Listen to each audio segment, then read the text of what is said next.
ABC Radio. The federal opposition says the resignation of a top executive from the National Broadband Network is another sign the project is unravelling. Construction chief Patrick Flanagan resigned earlier this week after 14 months with NBN Co. The opposition's communications spokesman Malcolm Turnbull spoke to our political editor Lyndall Curtis a short time ago. Malcolm Turnbull, welcome to News 24. Good to be here. Why do you think, or what does it say to you that the head of network construction for NBN has resigned? Well, it says there is an enormous gap, a yawning gap in the management ranks at NBN Co. After all, the prime business of NBN Co is to build this network. 3 days after we learn that their budget is completely blown and the cost of building the network is going to be much greater than they'd told the Parliament and the public, the man responsible for overseeing that build has left. So NBN Co looks in disarray at the moment. But we don't know why he left. There have been no reasons given. He's quoted in one of the papers this morning saying it was an amicable departure. So we don't know if he left because of those problems or left to do the proverbial spending more time with his family. Well, we don't. But all corporate departures, whether amicable or not, are described as amicable. So I don't think you can learn much from the statement. You've just got to look at the reality, Lyndall. Biggest infrastructure project in Australia's history, no cost-benefit analysis, no justification for the approach they're taking, which is the most expensive possible way of delivering broadband to all Australians.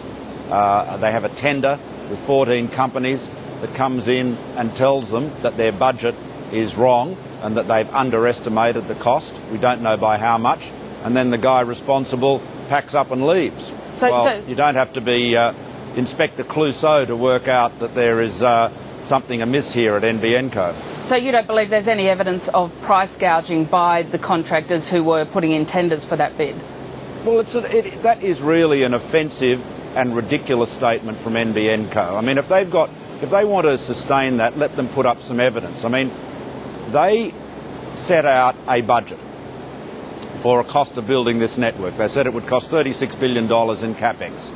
They've gone out to a tender to 14 different companies in a competitive tender in a very competitive industry, and all of them have come back with prices which are above their budget. And so they say it's price gouging. What does that mean? Are they accusing them of colluding, of acting dishonestly? I mean, the bottom line is this. NBN Co's budget is wrong. They got it wrong.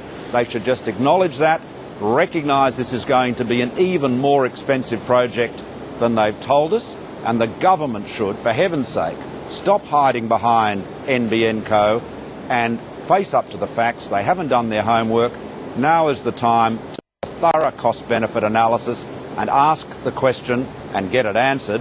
What is the most cost-effective way to ensure all Australians have access to fast broadband and at the least cost to taxpayers? But price gouging in major government projects is not unknown. Without saying whether it happened in the NBN case, you as part of the opposition pursued the government over allegations, claims of price gouging in the schools building program. So isn't it wise for NBN to perhaps take a second look at what bids are available?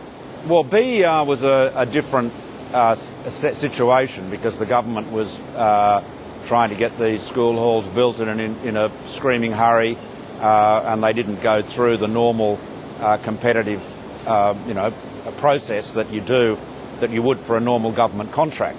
I mean, it's fine for them to say it's price gouging, but if nobody is prepared to do the job at a cost equal to that which you have budgeted, then surely that suggests your budget is wrong. I mean, at some point, you've got to recognise that if every contractor says your budget is too low, in other words, you haven't provided for enough money to build the project, then you've got it wrong. What can you do? Are you prepared to try and talk the independents into putting to Parliament, getting some sort of cost benefit analysis?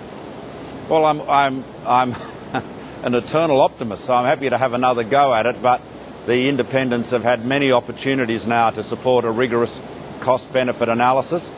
Maybe these events, as they unfold, as the NBN project unravels before our eyes, maybe they'll recognise that a responsible approach would have been to force the government to be responsible itself and have that cost-benefit analysis. I mean, let's be quite clear about this. There is absolutely no justification for saying that in order to deliver fast broadband to all Australians, you need to roll fibre optic cable into every apartment, every home, every business in Australia.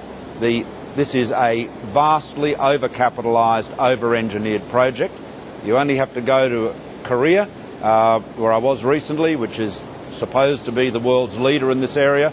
They don't have fibre optic cable into every apartment in that country.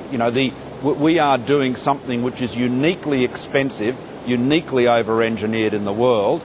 But as I say all the time, you don't have to take my word for it.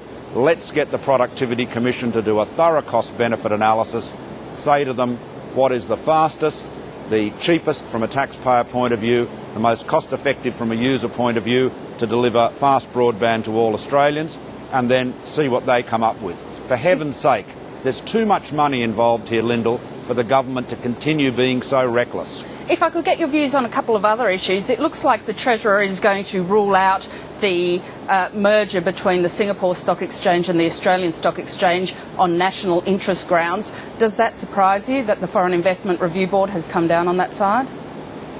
No, it doesn't surprise me. I think it was always widely anticipated this was going to be a difficult transaction to get approval for.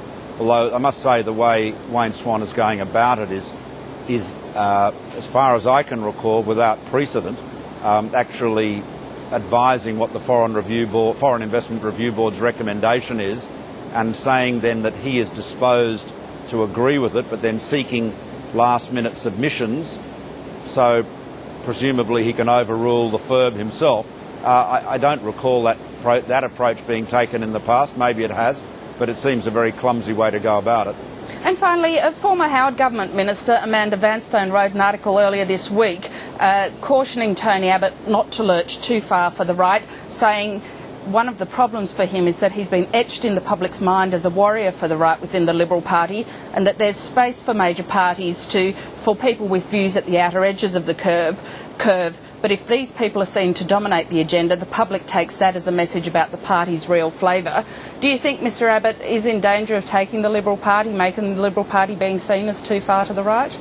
Well, look, I'm not going to run a commentary on Tony Abbott. He's the leader.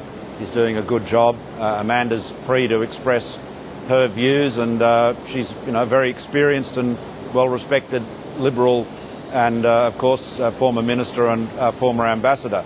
I just say this, that all of us recognise, Tony Abbott included, that elections are won in the middle ground, and successful political parties have to win the middle ground, and so that is just a fundamental law of politics. Malcolm Turnbull, thank you very much for joining us today. No worries. Thank you, Lyndall. Malcolm Turnbull there talking to our political editor, Lyndall Curtis. There's continuing